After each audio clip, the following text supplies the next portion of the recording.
Hello everyone, welcome back to one more video session. Here I am going to talk about two important concepts. One is active immunity, then passive immunity. It's very simple. You may get a question like in the examination. Differentiate between active and passive immunity. Very simple, very easy. So what is this active immunity? You already know about it because when I was explaining acquired immunity, I said that when a pathogen enters into your body for the first time, a type of immunity which is produced or like initiated, that is normally called as primary response. Why it is primary response? And the new cells of immune cells are produced to a pathogen which are not specific. That's it, not specific, and they don't know how to actually fight against that antigen.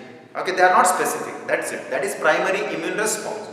But after some years, if the same pathogen or could be virus enters into our body, obviously the immune cells which retains the memory of the previous encounter, so they are going to produce in more number and they are now became very specific and they are going to now just neutralize the antigen or maybe the virus. That's it. That is secondary immune response. So all this process altogether called as active immunity. Active immunity is nothing but the activation of our immunity or immune response to a specific pathogen inside our body. Got it? That is active immunity. So hope you understood. Active immunity. Okay, activation of our immune response to a specific antigen, that is active immunity. Okay. It is normally time consuming. It takes a lot of time actually because everything is based on the cell division. That's it. B lymphocytes or T lymphocytes. For example, if they encounter a pathogen for the first time, so obviously they just try to fight and neutralize that particular pathogen. At the same time, many of the T or B lymphocytes die, but they actually produce some more T or B lymphocytes which retains memory. Okay, they are not going to fight with the pathogen. They retains the memory. Now the same B and T lymphocytes which now has that memory of that particular pathogen is going to double. That means actually because of the cell division. So it takes a lot of years. Okay, the number increases. If the same pathogen now enters into our body for the second time after some years, the memory which is already retained within B and T lymphocytes, now they just go and kill it. That's it. They just go and neutralize the pathogen. Okay, and so for this process it takes a lot of time because it's all about happening inside our body. Okay, it is a complex process. So active immunity is always very slow process, very slow process. But they are very specific. Why they are very specific? Because of the primary immune response, at the same time because of secondary immune response. Here secondary immune response in the sense it is based on the memory. Yes, and they are very specific. Got it? So slow and specific. These are the two important points of the active immunity. Specific. The third one is it is very effective. As I said, it is specific. It is pathogen specific. Okay. So here let me write effective process. Effective process. For example, how many of you suffered from measles in your life? Okay, we'll write here. Measles. I think it is characterized by some blisters on the skin, right? Yes, measles. It is because of a type of virus. Normally measles are they will not cause any harm, but obviously irritation will be there. Okay, so we get fever, okay, uncomfortable, itchy. So now when we get the measles virus for the first time, so obviously primary immune response will be activated, yes, and they are non-specific. Because of their non-specificity, because they are not ready, because they know they are encountering this measles virus for the first time. So there is no experience of the measles virus by the immune cells. So normally it shows a non-specificity and we will develop the disease, that is measles. Correct? We will develop it. Okay. But where exactly you see the measles virus? Everywhere. They are everywhere. Now also maybe in front of me also the measles virus could be there. Okay, I for example I take it, I put it inside my body. Do you think that I get this virus or disease again, second time? I have already suffered from this measles. No, I will not get this disease. Why? Because I have already experienced of the same virus, not I actually the immune cells. So they have already having that memory of, or maybe the experience of that battle between this measles virus and the non-specific immune cells. They have now retained that memory and they have become very specific. So they will not even allow this virus to settle down in our body because they are prepared now. This is nothing but active immunity. It is a type of, looks like acquired immunity. Yes, acquired immunity, active immunity, both are correct. The thing is, active immunity means it should be because of your cells. Got it? It is not like taking injection, or maybe taking the antibiotics, or maybe taking antibodies, some mother's antibodies. Okay, if a person is very healthy and fit, has got very good immunity, so it is nothing like you have to take his antibody and put it. No. Okay, you have self should produce the antibodies against the pathogen. That is active immunity. Got it? Remember that this active immunity varies from person to person. That's it. Simple. Okay. So normally you people have very good immunity compared to me. Okay, it's because you are younger. That's it. Okay. So hope you understood active immunity. There are two types of active immunity. Very simple. The first one is natural active immunity. The other one is artificial. No confusion here. Natural active immunity, artificial active immunity. See, the principle of active immunity is nothing but just you need to stimulate your antibodies to a specific pathogen or maybe antigen. This is active immunity. That means you need to stimulate your own immune cells. Got it? So this is actually very important. Here, natural active immunity is nothing but everything, whatever I said. What you have already taken the notes, same you have to write for it. Natural active immunity. Okay, good example is nothing but the measles.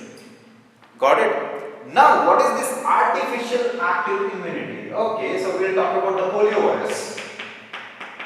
How many of you have taken this polio vaccine? Many. All. Oh, sorry, all. Correct. It is compulsory. Okay, so let us imagine this is a person. This is let us take Mr. Y and this is Mr. Z. So we have two individuals here. This person in his lifetime he has not taken the polio vaccine. This person has taken the polio vaccine. He will not get the polio disease. Okay, abnormalities. But in this case, he may. There is a more chance. Okay, so he may get it. So we will say 90%. In this case, 0. No way. Why? Because this person has taken the polio vaccine. This person has not taken the polio vaccine. Okay. So he is now a bit vulnerable now to the polio. He may get the disease. Okay. Now, why this person will not develop the polio? The reason is we have already put the polio virus inside his body. Strange, right? Why? The polio vaccine means the vaccine, the polio virus is there inside the vaccine. So that is now introduced into this particular human being. Yes, but remember that if we all know that which particular agent or component of the virus causes the disease in human being, the genetic material. Simple. What if I remove the genetic material of the virus and simply I introduce only its coat, the outer coat, the protein, outer coat into this, the human being. Now, anyhow, we have got our immune cells, right? They now first produce the primary immune response. Okay. So that's what you know that I think once in a year the polio vaccine is given. So first year you will develop primary response to the polio virus, which is now attenuated. What is the attenuated? Inactivated virus. Why it is inactivated? Because the genetic material is removed. So you will not going to get any disease now. Okay, it is safe. Okay. So that, but our immune cells will not think that okay, so it doesn't got any genetic material, nothing like that. It will work as if it is the real virus. It's going to cause the polio. So it will get activated and try to kill this virus particle in our body. Okay, so that will initiate primary immune response, which is not normally non-specific. But in the second year, we are going to take the same virus. So secondary immune response already developed. Yes, so they are very specific. They will now kill it. Okay. You take it for 5 times in your life. Maybe let us, okay, you are now in 70 here stage. So now if I introduce the real poliovirus, your body is now already adjusted to the poliovirus, which is where already immune cells are produced. Specific immune cells are already produced against this poliovirus. It is not going to allow the settling of the poliovirus in your body. So you will not get the disease. This is it. This is vaccination. So what is this? Artificial active immunity. So we are going to boost your immunity through a artificial means. That's it. But still the principle is same. What is the principle? You yourself have to synthesize or produce the immune cells. Immune cells. You have to synthesize your immune cells. But whatever the means, it could be natural or it could be artificial. Natural diseases. Artificial means through vaccination. So remember it. Good example is vaccine. It's a very good example for artificial active immunity. Hope you understood this. I'm going to speak about the passive immunity. Okay. So passive immunity. Now I am going to talk about the passive immunity. We write here the passive immunity. Compared to active immunity, the passive immunity is not a long lasting process. Active immunity is long lasting. Once you develop secondary immune response, done. Okay, whatever the stage it is, doesn't matter. Even if you get the same pathogen in your 60s, you will not going to get the disease because you have already activated secondary immune response based on the memory. Okay. Now the passive immunity is not like that. Here it is even though very effective compared to active immunity. It's highly effective. That's why you go to the hospitals. In the case of active immunity, hospital is not required because your body will synthesize the immune cells.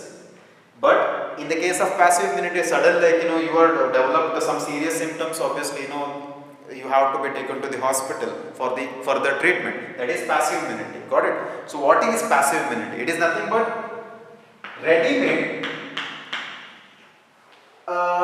immunity is given. Got it? So it means it is nothing but immunity is provided from outside. Got it? Or maybe something is given to that particular person to boost his immunity. That is actually passive immunity. Okay, so it is very effective and very fast process. Very fast. Okay, why it is fast? Because it is specific. Here you will not see any primary or secondary response. But in the active immunity you see the primary as well as secondary response. Note this point. Okay, next is, let me just write here. There are two types in the passive immunity. The first one is same natural passive immunity. The second one is artificial passive immunity. No confusion here between natural active immunity and artificial active immunity. Okay, so it's very simple. Passive means from others. Your body is not going to synthesize any immune response, immune cells. It is here ready-made immune cells are injected.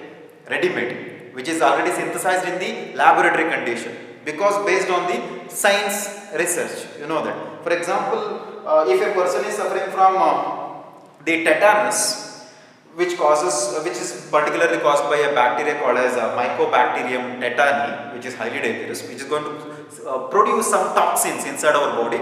Okay, so as a result, we will develop a kind of a very uncomfortable condition that is called as the tetanus. Okay. If we get that Mycobacterium tetani, obviously we have to be admitted to the hospital, taken to the hospital, okay, where some ready-made antibodies are given. Why ready-made antibodies are given? If we allow that person to develop secondary immune response, by that time he will be dead. Correct? We cannot actually take a chance in this case. We have to take him to the hospital, give him ready-made antibodies based on the research work, because the scientists know which type of antibody is highly active or maybe effective against that particular tetanus causing antigen. They know it. So antibodies are ready in the hospital. They just inject it. That is nothing but injection. That is passive immunity. So what is this natural passive immunity? Here no injection, nothing else. Good example is in the fetus stage. The fetus normally the immune response or immune system is very weak. Okay, so they are prone to develop any type of diseases. For this, we need to provide some immunity, that is through mother. So the source of immunity is nothing but the milk, colostrum. Okay, so in the colostrum of the milk, colostrum milk actually. Okay, so what you see is you see a specific type of antibody called as immunoglobulin A. Immunoglobulin A that gives temporary, not permanent, active immunity. Sorry, I forgot to mention it is permanent. Right on, permanent. Passive immunity is temporary. Okay, only for 24 to 48 hours. That's it. Okay, but it helps a lot. Okay, so IgA is temporary. It will provide some sort of immunity for some days. That's it. Okay, even now I spoke about the IgG, immunoglobulin G, which is actually a temporary means of immunity. That means provided by the mother. That is the IgG from the mother's body enters into the placenta and finally into the fetus. Okay, so this is the thing. IgA is after birth. IgG is before birth during gestation period. That's it. What is this artificial passive immunity? In this case, let us talk about the snake bite. In the case of snake bite, obviously the venom is highly dangerous. Okay, so it's going to cause so many symptoms in the body and which may cause death also. Okay, so for this, what is required? Should we allow the person to develop his secondary immune response or active immunity? No, right? It's not possible. What we have to do is we have to take him to the hospital, where the doctor will inject a chemical which contains antivenom. What is this antivenom? What is venom? Venom is nothing but protein. For the snake, it is a type of protein. For us, it is poison. That's it. Okay. So it is a type of protein, and our body cannot actually, keep that protein because it's highly dangerous. It's going to cause so many reactions in the body. So we need to give antivenom to neutralize this protein or venom of the snake. Okay. So this is passive. Correct? Passive. So what is this antivenom? Antivenom is nothing but antibody. That's it. Many antibodies will be there and which will be now injected. And the antibody will now react with the antigen, that is protein or venom of the snake. That's it. Will neutralize it. This is it. So hope you understood the difference between active immunity, passive immunity. Active immunity is very, very slow process but long lasting. Passive immunity is very, very fast process but temporary. Got it? But which is effective now? Active immunity or passive immunity? It's very difficult. It's very, very difficult to differentiate based on its efficiency. Both are efficient because passive immunity is mainly based on the research work. Okay, it's science. In this case, the body itself, natural process. Hope you understood this. Okay.